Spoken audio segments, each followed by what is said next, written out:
Okay, so now we're going to take a look at how to do the introductions, all right?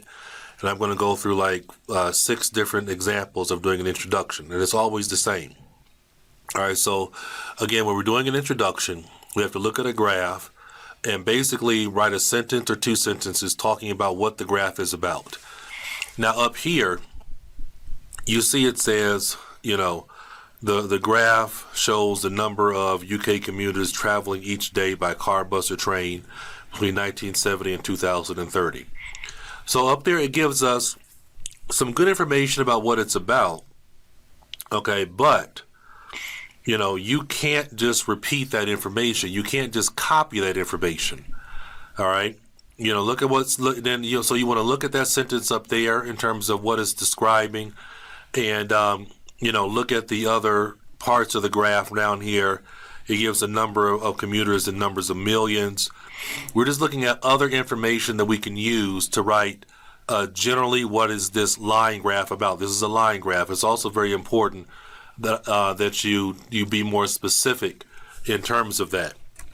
So when we're writing an introduction, we're going to write 1 or 2 sentences, but we're going to say it in our own words.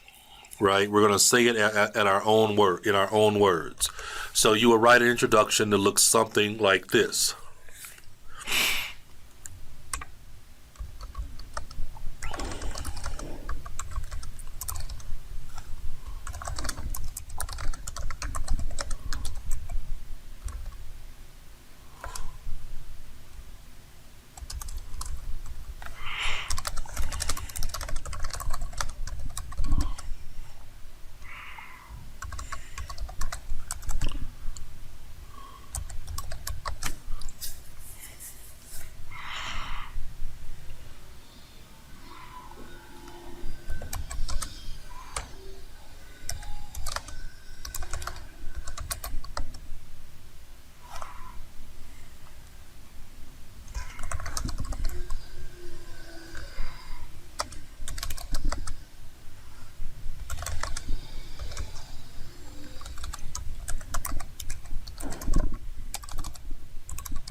Right, so this is an example of a sentence that we can write for this.